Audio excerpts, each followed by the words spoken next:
Good afternoon, everyone, and welcome to Behind the Idea, a webinar series where we promote innovation and creation by, within, and for underrepresented communities. I am Kristen Luria, and I am the Program Manager for IPO Education Foundation. Before we get started, I would like to thank our webinar sponsor, Bristol Myers Squibb. IPOEF is a nonprofit organization, and we depend on the support of our sponsors and our donors to host programs like this. So thank you so much, Bristol Myers Squibb, for your support. If you missed last week's webinar, What is IP? The recording is now available on our website at ipoef.org/behindtheidea. IP professional Richard Watkins from Medtronic spoke to entrepreneur and former NFL player Sean Springs about his company WinPact. So while you are on our website checking that out, you can also register for upcoming webinars. We are hosting a webinar on March 9th featuring 3 prolific female inventors. These 3 women have over 800 patents among them. Also, I wanted to share our social media handles. This is where we share the latest updates about our webinar series, as well as other programs like the Stroke of Genius podcast. So with that, we encourage you all to ask questions today. Please enter those questions in the Q&A box at the bottom of your screen, and we will get to as many as we can during this hour. So with that, I would like to introduce you to our moderator for today, Leanthony Edwards. He is an IP attorney at Dinsmore and Scholl and co-chair of the IPO's Outreach Committee. So with that, I will pass it off to you, Leanthony, to introduce our speakers and get us started. Thanks, Kristen. Like she mentioned, I am a mid-level associate at Dinsmore and Scholl, where I specialize in trademarks, copyrights, digital media, and privacy law. But I'll go ahead and get started because we have a very distinguished group of speakers today, not including myself, and I want to hear from them just like you all. So today we're speaking with 3 STEM professionals who we'll hear from, and they will tell us about their journeys into their careers and give advice and about how to pursue your passion in STEM. So before I kick it over to them, I will reiterate, like Kristen said, please throw in any questions you have into the Q&A box, and I'll go ahead and direct them as needed. So if you have a specific question for a panelist, feel free to ask them, or if you've got a general question, and I'll direct it to one or all of the panelists. So with that, let's kick it over to the panelists. How about we start with you, Serena? Sure, thank you, Leanthony. Hi everyone, I'm very happy to be here to share my journey with you about my career. I am Dr. Serena Farquharson-Torres, and I am a patent lawyer at Bristol Myers Squibb. I've been there for about 5 years now, but I've worked in the pharmaceutical patent business for over 18 years. Before coming to Bristol Myers Squibb, I was at 3 other pharmaceutical companies, and starting off my career pretty long ago in private practice.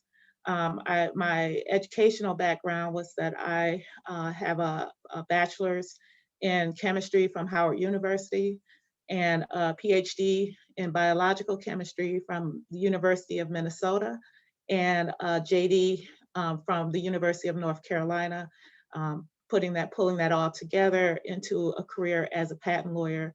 I'm licensed to practice law in the state of New York, and I'm a member of the patent bar. I'm looking forward to share my journey on how I finally ended up where I am, and I guess I'll kick it over to Eldora.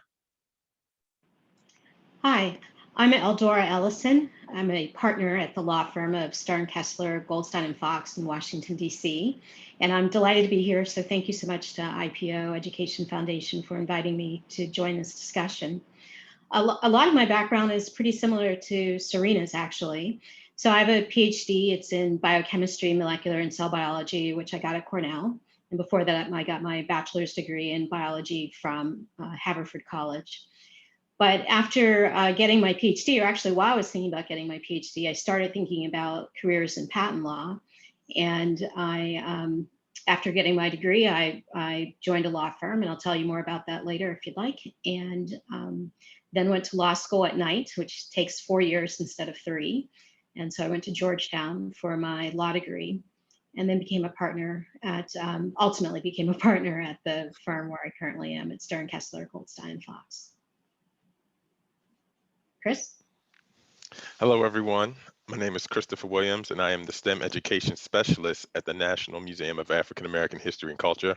I work with teachers, students, and the public to tell the stories of African Americans and the accomplishments they've made through STEM, and I work primarily with teachers delivering professional development workshops, while for students, I provide hands-on in-museum programming and do that for the public as well. I was born in Baltimore, Maryland, and after that, I ended up going to Frostburg State University, a small but amazing school out in Western Maryland, where I got my bachelor's in biology. Following that, I went to Georgetown University, where I earned my PhD in biology. And after completing my degree there, I thought I still wanted to be a researcher, so I went to NIH, where I did a postdoc for 4 years, and I worked in NIDDK. And after that step, I ended up going to the National Science Foundation as a AAAS Science and Technology Policy Fellow.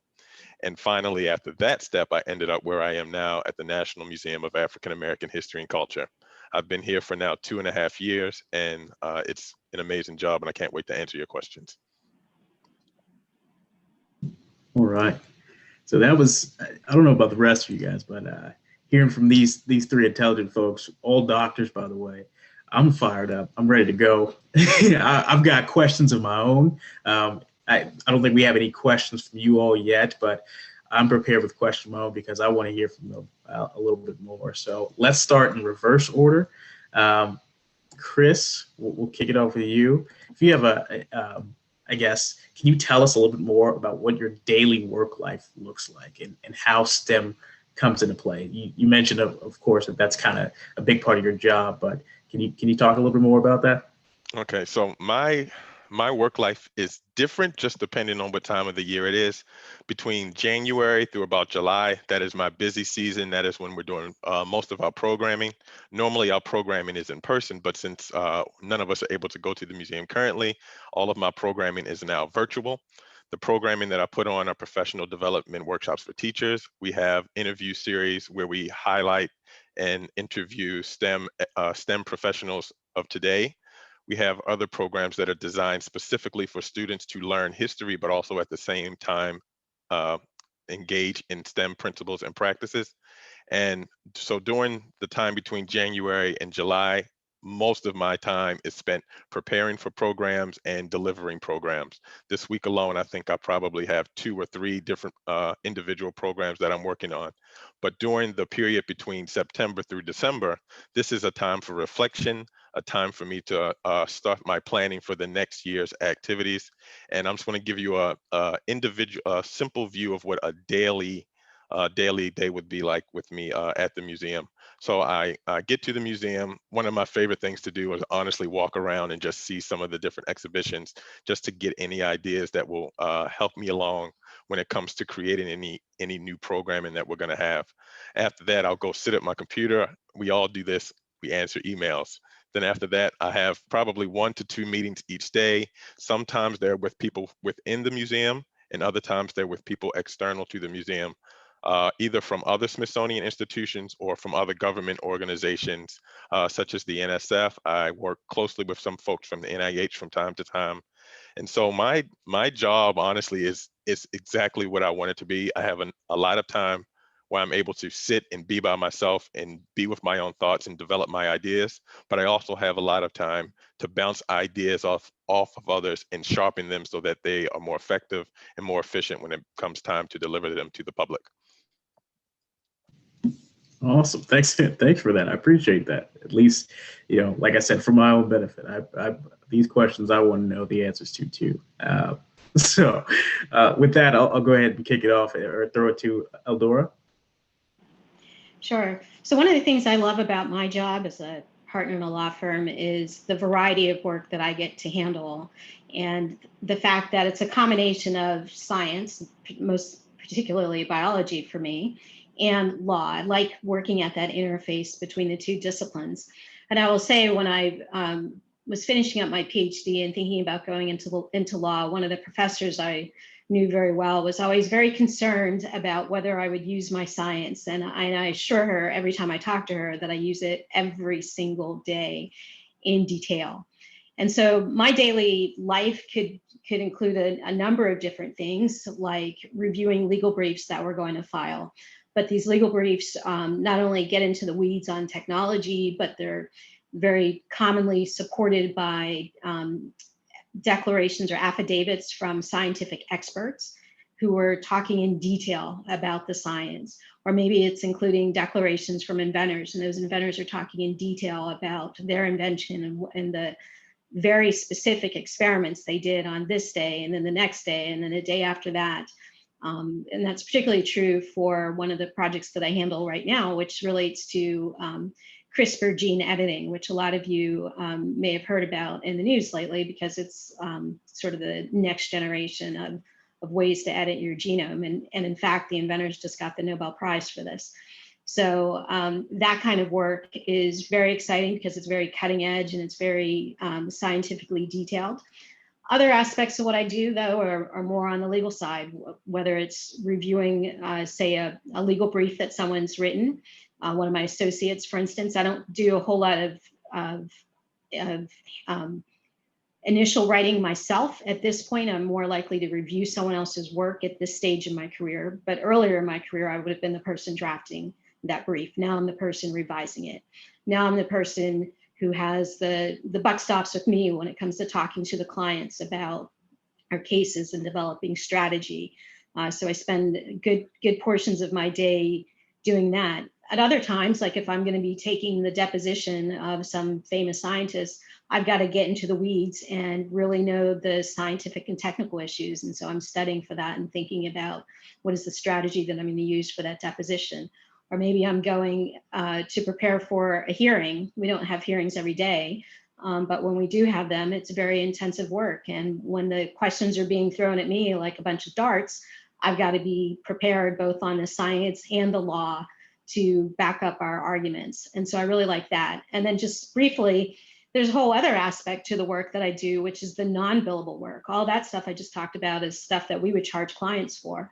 But I'm also one of the leaders in running our business. Our law firm is a for-profit business. And as a member of our firm's executive committee and our firm's compensation committees, I get involved in making some of the big decisions for our firm. Should we go in a certain direction? Should we take on a new lease? Should we move to a different office space? Should we hire a new director of business development? Should we implement certain policies? What should we pay people? That's a critically important issue. And I'm one of the people that looks at compensation for every single person in our law firm, except my own. Other people set that, but I'm involved in setting compensation for every single other person. And that's a very important responsibility, obviously, because people need to put food on the plates of their children. And then just really briefly, other non-billable things might be client pitches. We have to generate business. I have to go out there and find new clients and work on that. I have to do performance reviews. I have to give budgets for clients. So it's very varied in terms of what I do on a day-to-day basis. Serena? Sure.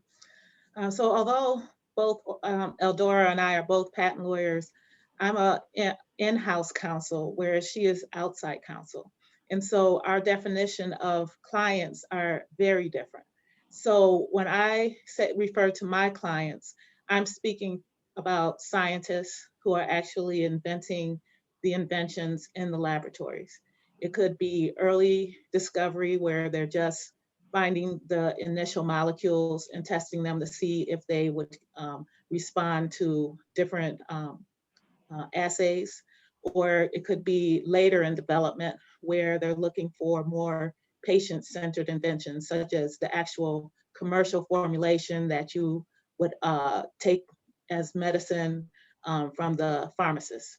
And so there's innovation going on all across from cradle to grave, from that first discovery to the many different iterations of formulations, tablets, all different things that you need to consider, where it's the IV treatment, an intravenous treatment, or is it something you can take at home, or is it something that you have to go to the hospital to get? All of these affect and impact a patient's life. And so the innovation that goes into that, the patent lawyers are right there to make sure that we are looking for patentable opportunities, making sure the scientists understand what is a patentable opportunity, because they're really focused on the research, and we're looking at where are the inventions. And so my role is, like I said, meeting with those scientists, but then also, in addition to internal research, we also look at external research that might be being done at universities or other companies, small biotech companies, or someplace like the NIH, where they might start a project off and take it to a certain level, but are not able to commercialize it and run the clinical trials in order to be able to get it ready. And so as a patent lawyer in that situation, we would be there to do patent due diligence, where we look at the patents that those companies may have already filed and look at them very carefully to be able to see that they really do support that product, and what would be the length of time that we would have the exclusivity, or be able to market that without any competition. And so we focus on the patents, but we sit at a table with many different scientists who focus on maybe the toxicology, or are going to file the new drug application with the FDA, the regulatory business people, or regulatory lawyers. And there's many different lawyers who may or may not have a scientific background, and they also weigh in on any kind of business decision that we're making. And so as a patent lawyer, there's really that part of it, the external inventions that we are very closely reviewing, and then the internal inventions, as I mentioned. And so beyond that, we work on coming up with an IP strategy in order to look at what's the best way to cover a particular molecule, to make sure that it is strong when it goes into businesses. And then finally, I would mention that we have to also look out for risk to the company. So for example, if a scientist wants to write a paper and then to publish it in an article, we have to make sure that it's not published before we file our patent. So it's always file the patent first and then the article next. And so being able to keep track of that is something important. In addition to just my day job doing those type of things, the other things that I have recently started doing is, when we acquire a company, it's we have to integrate the business into our business. And so that's what I've been working on, as far as integrating the law and compliance department into our company. And then as far as in-house is concerned, I'm not sure about law firms, but we also have like a D&I, diversity and inclusion committee, where I'm the chair of that committee, where we have a lot of initiatives dealing with interns, young people coming in to start a career in law. And also we have what we call employee resource groups, which is like the Black organization or Latinx organization, where we try to focus on all areas. Particularly strong is the STEM area, where I chair that group to encourage young people to pursue STEM careers. So even though I'm a patent lawyer, I really work with all different scientists in the company. Oh, I like all those responses. Those are great, because I know when kids are going through school, there's always that question that shows up in the math and science classes. When am I going to use this stuff later in life? I think next time that comes up, these teachers need to give you three a call. But it looks like we do have a question that I'll go ahead and present to the panel. First question says, what kinds of STEM education opportunities did you have growing up? And are they what helped you recognize your desire to pursue STEM? Or did the interest develop later in life? So let's start, again, reverse order. Serena? Sure. So looking back at my high school education, I always was, or even before that, it was just a natural thing for me to participate in like the science fair.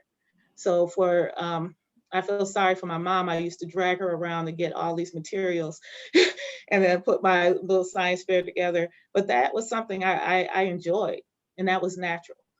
Then in high school, I found that I just did well in science. I wouldn't say that I was acing it without studying, but if I study hard, I was able to do well. And so going on to college, I would say that I just chose to pursue a STEM career to keep the doors open, the opportunities open, even though I didn't really know what I wanted to do. So I knew I wanted to go into some type of profession, such as a doctor or a dentist or something like that. And so I decided to major in chemistry. And then I took it from there. So as for me, I don't know that I had anything super special in the STEM department as a kid growing up. I mean, in ninth grade biology class, I found biology interesting. I was in an engineering club, but I am no engineer. I was nowhere close to becoming an engineer. I will say one thing that was important in my life and transformative in my life was when I was in ninth grade, I was contacted by an organization called A Better Chance, which aims to put minority students into private schools. And so basically they facilitated my going to a boarding school, which I went to essentially for free, well, really for free in Massachusetts for 10th through 12th grades. And that really made a big difference, I think, in terms of heightening my aspirations in life. I had always wanted to have some professional job. I'd always thought that. I always assumed and believed I would go to college, but this really made me just sort of set my sights a little higher. Like Serena, I thought about becoming a doctor because I think that's just the one thing that everybody thinks about becoming, or I should say a physician. I didn't think about getting a PhD until I didn't think about getting a PhD really until I was in college. And I was a biology major, and I was trying to think of what job could I get with a bachelor's degree in biology. And to be honest, I wasn't really thrilled with any of the options that I saw before me with just that level of education. And then someone said to me, well, you could get a PhD for free. And I said, really? And sure enough, that was the case. So I went to grad school thinking I wanted to become a professor. But obviously I changed courses even after that. So I'll pass it over to Chris. For me, I grew up a nerd from the very beginning. I always had an interest in just playing in the kitchen. I would put a pot of water on the stove, and then I just add all the different seasonings to see what would happen. My brothers and I would walk down to the creek, get tadpoles, bring them back in the yard, put them in the pond, and just see what happened. Most of the time they died. Sometimes they would end up developing into frogs before the winter came. And then I had my first real official STEM experience at Morgan State University when I was in elementary school, I believe. And it was, we learned about rockets, and I learned why parachutes fall slowly instead of just plummeting to the earth. And then the next real outside of school experience that I had that pushed me towards a career in STEM is when I was an undergraduate at Frostburg State University. My organic chemistry teacher, Dr. Mumper, told me about a program called the Ronald E. Mcnair Undergraduate Research Fellowship Program. And this was at the University of Maryland, and it invited underrepresented groups of students from University of Maryland Eastern Shore, Frostburg State University, and the University of Maryland College Park to come to the University of Maryland at College Park and participate in a 6-week research experience. And the program was designed for first-generation college students from low socioeconomic backgrounds, women, and then underrepresented ethnic groups that you don't typically find in graduate school. So I did that program, and it was during my second summer of research when I realized, I said, I definitely want to go to graduate school, because research is pretty much playing, but you're playing, you get paid to do it, and you get to be creative. You get to be a kid but someone's paying you to do it. And I realized I was like, this is what I want to do. And so that was the experience that really pushed me towards having a career in STEM. Eventually, I left research, but that is how I got to that point. And I'll save the rest of the story for another question later on. That was a great way to sell STEM.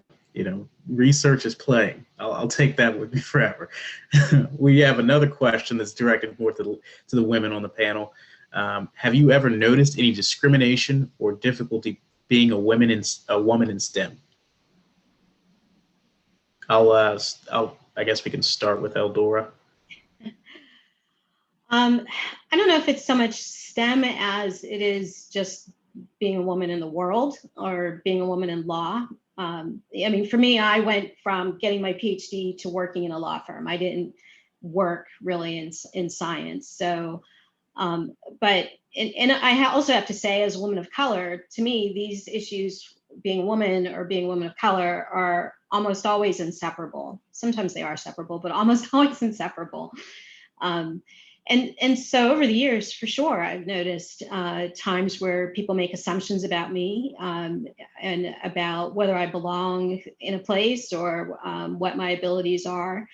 And, you know, that at times actually motivates me. And I'm not saying that it's a good thing. I'm just saying that's how I choose to respond to skepticism sometimes, is by being motivated to prove people wrong. You know, and other times it just gets old and tired. But you know, I think most professionals I know, most women I know, have definitely had experiences where they're second guessed perhaps more, or feel like they're being treated differently because they're a woman, or perhaps it's because you're a woman of color. And I think that's one of the things that makes it so difficult to deal with, is you don't always know for sure. Sometimes you know for sure why you're being treated a certain way, and other times it's just a feeling that you get, and there's inherent uncertainty associated with it. With that, I'll turn it to Serena. Yeah, I think that I definitely can relate to what Eldora is saying, as far as sometimes this, you know, being a woman of color, is it, you know, are you reacting to the color, or are you reacting to being a woman? But the ones that I could say were definitely related to being a woman was when I had my twins, and I found out that they literally had bets going on whether or not I was coming back to work. And I just thought that was so strange, as far as, I mean, I need to come back to work to provide for my family. It wasn't an option. I just wonder if people ever think, would a man who had twins, would he be coming back to work? I think everybody assumes that they would need to provide for their family, but I need to provide for my family. And I just thought that was a weird distinction. Also, I find that sometimes when I make suggestions for business reasons, I would get the reaction of, oh, you're such a good mom, even though I was speaking as a business professional about the issue that I'm talking about, but relating it back to me being a good mom. And then also, I remember meeting with a team of scientists, and it was a transition period where I was taking over and the person was leaving. And the introduction was that I was a mom of 3, rather than I was a PhD, you know, patent lawyer with a PhD. And so they were in good hands as scientists with this patent lawyer. And so those are times that I definitely saw that. And as far as like pay, as you know, it's not too often that you can find out what other people make, but it was a time that I was able to find out that somebody who was very similarly situated as me was making quite a bit more than I was. And so that opened my eyes to, you know, being more involved with negotiations of my salary, walking in the door. It was a eye-opening experience, and something that really teaches you a lesson to take charge of your own career and your finances. So that's actually a really good segue into the next question I'm going to ask, and that is, you know, for the entire panel, what type of salary can some of the students who are listening on this call, what type of salary can they expect when pursuing a career in STEM? Let's start with Chris this time around. So I'll take you back to when I first started in grad school. So I came out of undergrad in Frostburg at Frostburg. Frostburg is in Western Maryland, low cost of living. I didn't have a job, but I had the money I saved up from all my summer jobs to help me get through the year and have food and have books. So when I came to DC as a graduate student, I was making $26,000 a year, and I thought I was doing really well. And then I realized $26,000 a year won't get you very far in Washington D.C. I still made it through, but I realized, okay, this is not as much as I thought. And then when I started at my postdoc, I was making $44,000 a year, and I believe the NIH is the standard that most other universities and other research organizations compare themselves to. So if you want to make the most money you possibly can as a postdoc, NIH is the place to go generally, or just to be in cancer biology, because they tend to make a significant amount more, at least I remember at the NIH. But when I ended up leaving and eventually coming to my position here at the museum, I found out that museum educators oftentimes get paid less than what I was getting paid before my previous job when I was a fellow with the AAAS.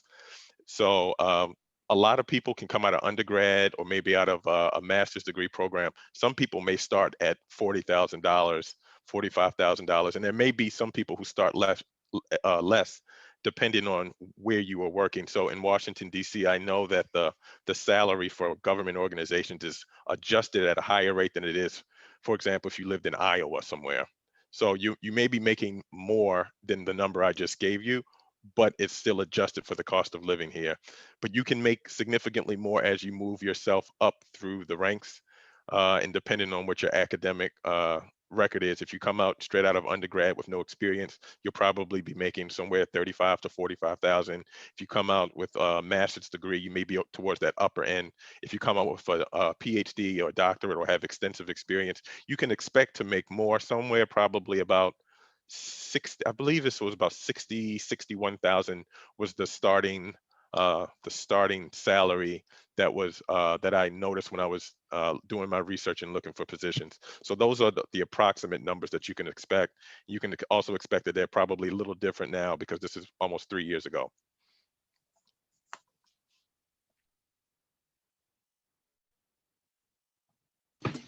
Okay. We can go to Eldora. I guess you can speak from maybe the law side of things, but also your experience from folks that you're working on who are non-practicing as well, non-practicing as attorney.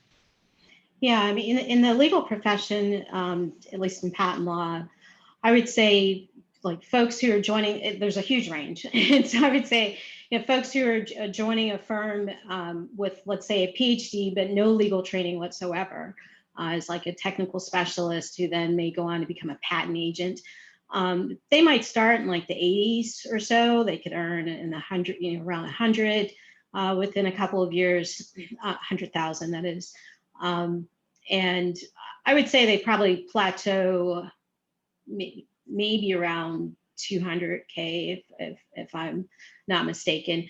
For new attorneys, I would say they start anywhere in the upper 100s to 200,000 area. I'm sorry, I should have looked up like recent numbers for that.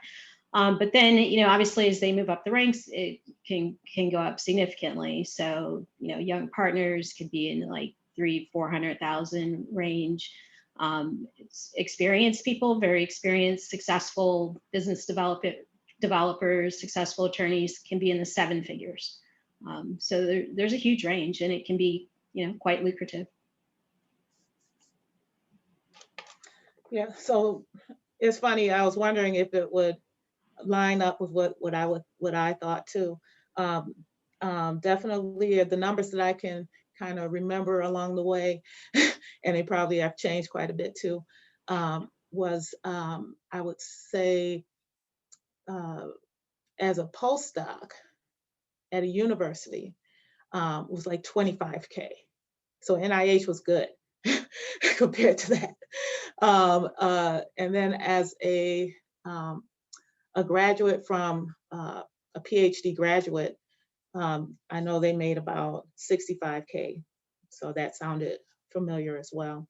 And that would be in industry. But when I was a postdoc, I investigated a little further as far as professors, and I thought that, you know, they have to contribute part of their salary to their grant. So so if they didn't get a grant, it was frowned upon, but they would make about 65,000. But if they really wanted you to pay yourself half of your salary out of your grant. So that was something that was eye-opening. And then as far as law firm, new patent lawyer in the law firm, about 125,000. And then as you move up the ranks, as Eldora said, you know, I think, and I'll speak from more of the in-house perspective because Eldora covered the outside counsel. I would say anywhere between, you know, from early, I would say maybe 150 going up to about, I'll say about 350, as far as being like mid-level associate. And then as you move up to like a leader of a group, then you'll probably make about between $500,000. And then if you are like and that's a range, like $500,000 on up to probably, you know, $1 million. And then then as far as general counsels, they make in the millions, and plus they have stock that they cash out. It will be like 10 million at a time taking it out. So it's a very huge range in the STEM profession. So continuing on that same thread, we got one of the questions in the Q&A is, what are some of the high in-demand jobs in your particular industries? And if let's start with Eldora this time, and then we'll go to Serena, and then to Chris.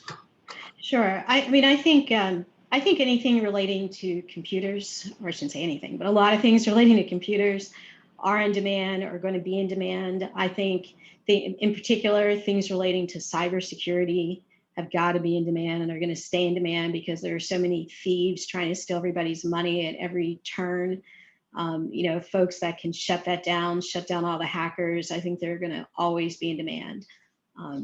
I always think that folks that can work at the interface between disciplines will be in demand. And that was sort of my strategy for my career, combining my biology with the law.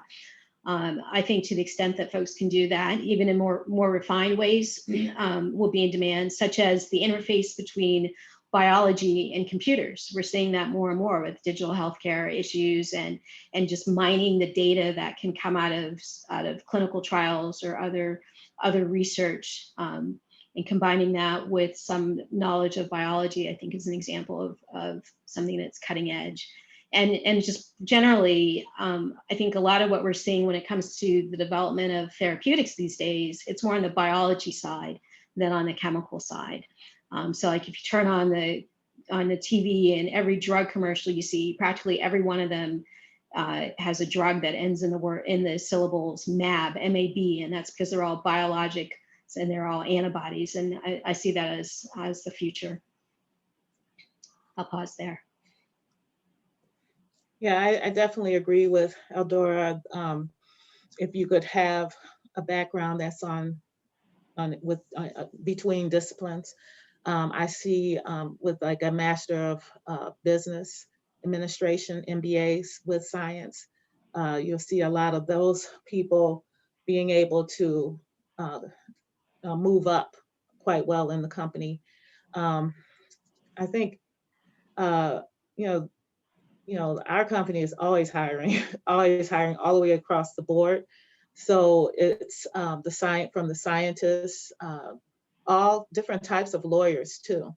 So you can be in a pharmaceutical company, but you could be the person in charge of regulatory law, or you could be a commercial lawyer. You could be a person who's involved with the, like we have a whole department dealing with security, corporate security, like more like what she's saying, cybersecurity, counterfeit. We have a whole department that all of the lawyers are former FBI agents, every single one of them. And we have people who are more on the trademark side, branding, dealing with the names of the different drugs, and dealing with the websites and counterfeiting and things like that. So it's many different disciplines across the board, but like for all of those things that I was saying in the law department, you don't have to necessarily have a STEM background, but in the pharmaceutical industry, you'll have a lot more opportunities if you have a STEM background. And I don't have very much to add. I agree with both Eldora and Serena, but I always sometimes kick myself when I think about not getting a second degree in environmental science, because the way we humans have disrespected and destroyed the planet, it it's time for the environmental scientists hopefully to come and save us. So that's an area I definitely wish I would have been involved in, and because they're going to be the ones who get things right, hopefully. Yeah, I agree with that. Yeah.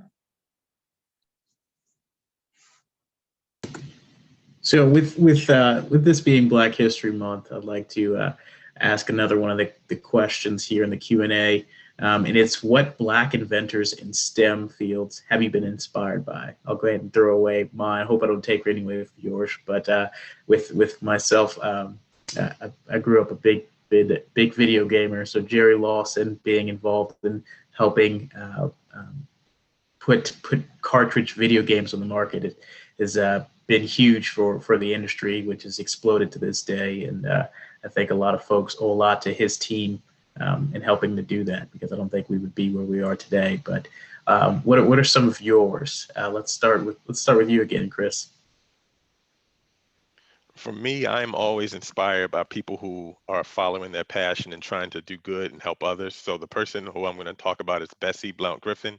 She was born in the early 1900s in Virginia, and what she is most well known for is the invention of a device that allowed soldiers who came home from war that were severely injured or who had amputations. She created a device that allowed them to actually feed themselves just by biting down on the tube. So they could get a bite of food, they bite on the tube, the food would come into their mouth, and then they can continue on eating. Now this is special because it gave them an amount of gave them an increase in self-esteem, and also ability to be self-sufficient and not rely on others so much. And so I love to hear about stories where people are doing, just doing really kind things, but doing it from the goodness of their heart. Okay, Eldora.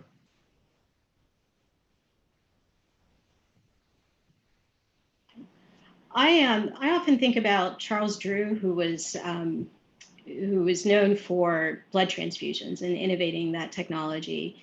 And ultimately, before he died, he actually needed a blood transfusion, and because of the situation in our country, he wasn't able to get it. But I think of him because of his impact on the world, and just what in some ways seems like a relatively simple invention. It had to be developed by someone, and here's an African American person who developed that, and it's changed our world, and it's something we still do to this day, even though that's relatively speaking old technology. So I take inspiration from that, and just the impact that one individual can have on really the whole globe. And my take on it is a little different. Working in-house at the pharmaceutical company, I'm just so impressed with some of the scientists that I work with. And in particular, there's two young women, Black women scientists right now working, PhD scientists, Dolapo Olusami and Danette Murphy. They work in fibrosis and also in the area of oncology, immuno-oncology. And so just seeing, working with them and seeing them lead their projects, like, sitting at the table with them, and we're discussing the IP strategy with me leading the IP side and them leading the science, and seeing all of the white men sitting on the side, it just does something to me. I think all of us are very aware of it, and it's just so powerful. And so I think that's where I take, that's what inspires me. Awesome. A lot of different perspectives there. We've got another question in the Q&A. It's a little more specific from Amanda. She asks, are there opportunities to become a science analyst for a pharmaceutical industry or biotech industry, angel investors or VC firms? If so, how do I find these roles? Let's start with Serena here on this one. Okay, well, I definitely know that there is roles in being angel investors and the venture capitalists.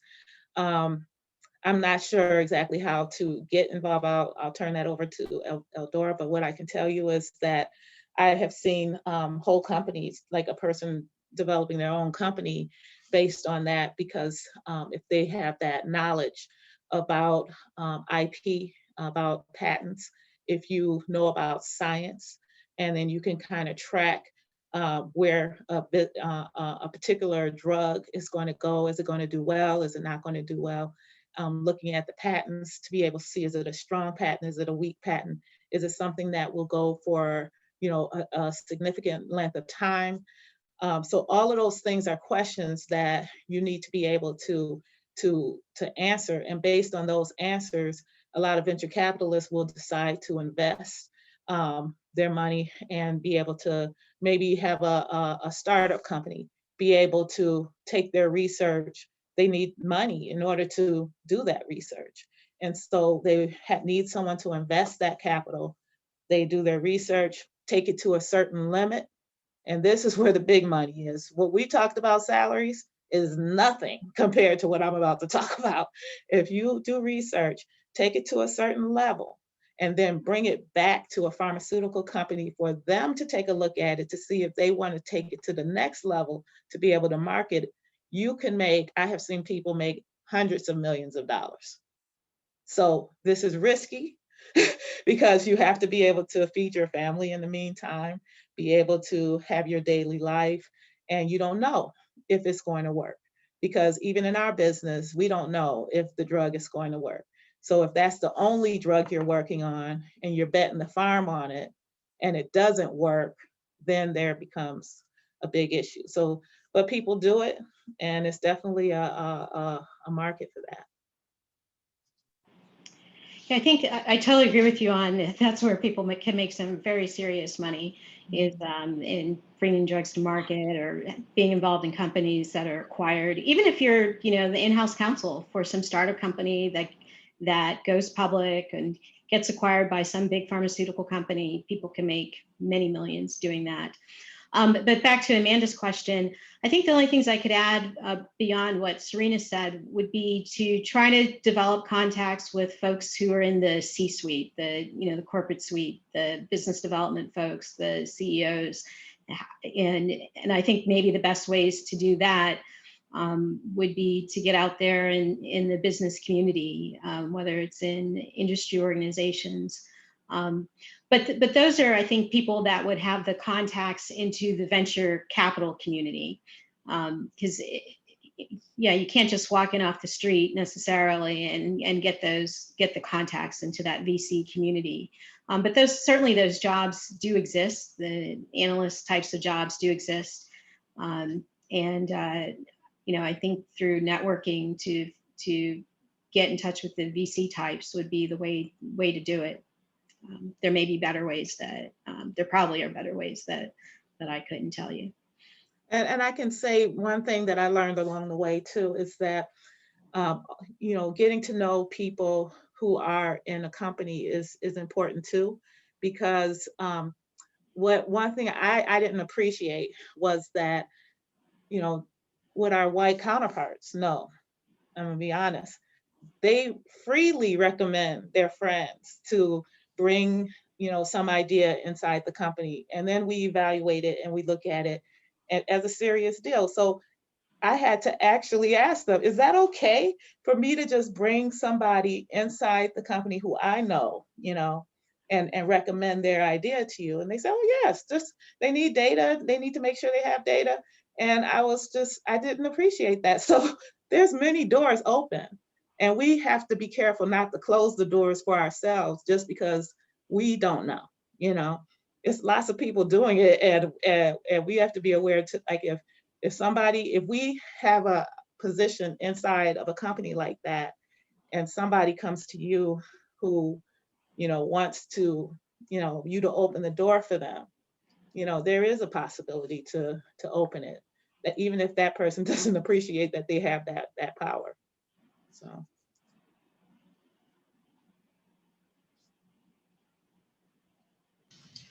Okay. Chris, I'm not sure if you had anything to add on that point. No. Okay. We'll move on to the next question. We're moving close to the end of our hour. We've got about 8 minutes left, and so with that, I think it might make sense to move something actionable to some of the students. And so with that, there's a question. What advice do you have for students or young professionals of color that might face stereotype threat when looking to get involved in STEM? I'll open this one up for anyone who has thoughts on this one. Well, I definitely face that type of feeling, going the transition point from leaving from Howard University to going to the University of Minnesota in graduate school, where I would love to be in study groups and things like that. And then when I went to University of Minnesota, I would add to the study group and they would look at me like, why are you even talking? And so I got to a point where it was kind of isolating, but I had friends and family supporting me, saying, you're not there to make friends, you're there to get your degree. So to focus on that. But then I did start to find allies. It really was more the Asian students who kind of had an understanding of my feelings. And we started to just to bond and be able to help each other in that way. And so I would say never stop, regardless of what people think. If one door is not working for you, one particular lab might not be working for you, go to another lab. Never just stop and let someone just decide for you that you can't go. It's always another way to keep going. Yeah, I mean, I would just add, I would encourage people to just be authentic, be your true self.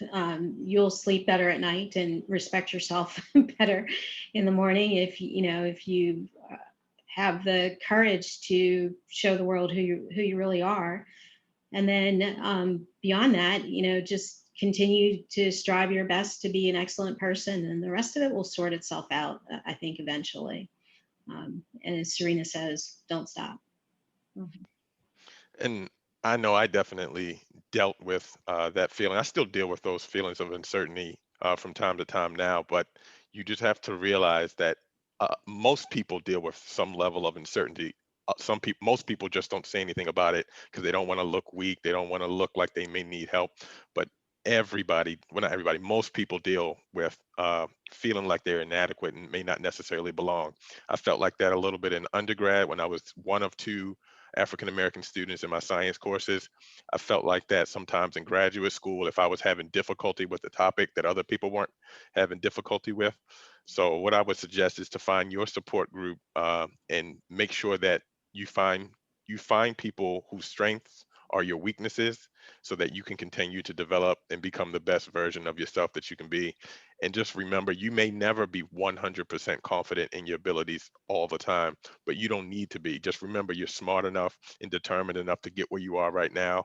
And if you continue to believe in yourself, you can get to where you want to be if you're willing to work hard enough.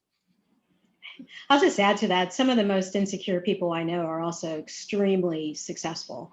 So there's not a correlation between, not necessarily a tight correlation between how confident one feels and how successful they'll be.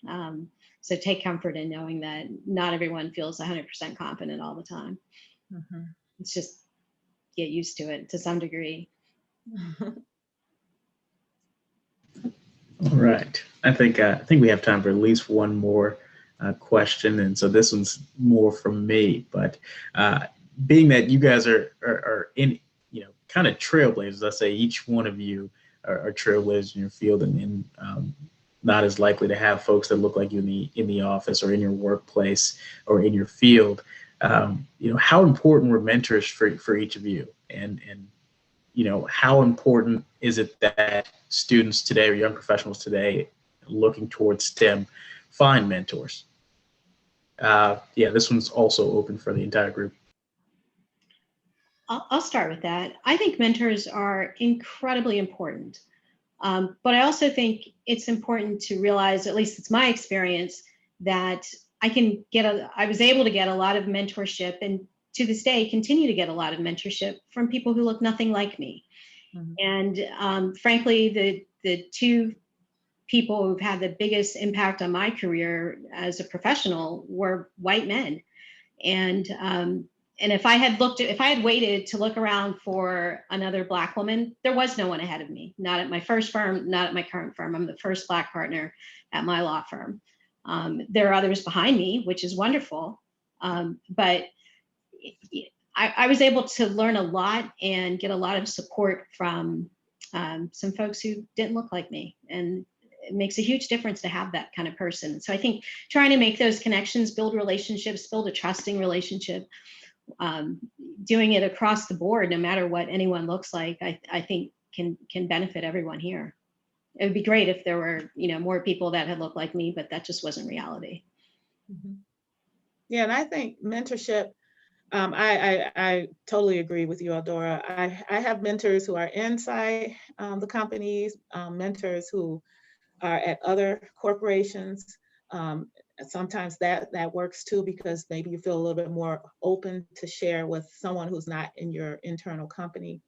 And then I even have mentors who are younger than me and less experienced than me, but they might have an expertise in finance. And so that, I share, some things being a mentor to them on business, their careers.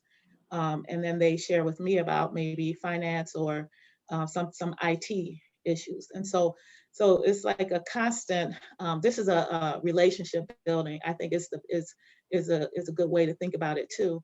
And the other thing is that as you work on different things, you start to get a reputation. People get to know you. When they see you, this is what they can expect. And then they get to know you like on a relationship level, and they get to know what your aspirations are. It's like if you keep it to yourself, people don't know what you want to do.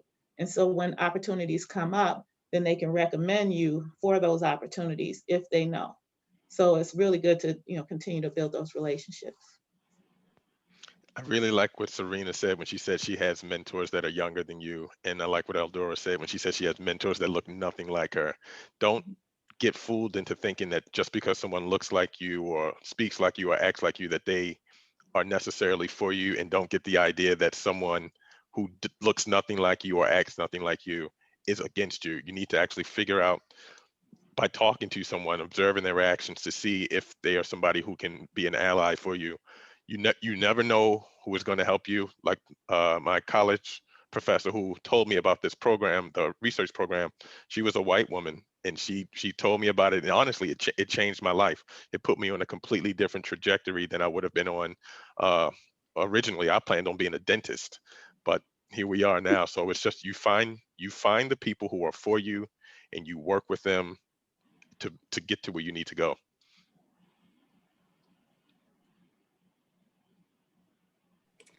Wonderful. Thank you all so much for your time today and your candid responses. I think our audience really appreciates that as well.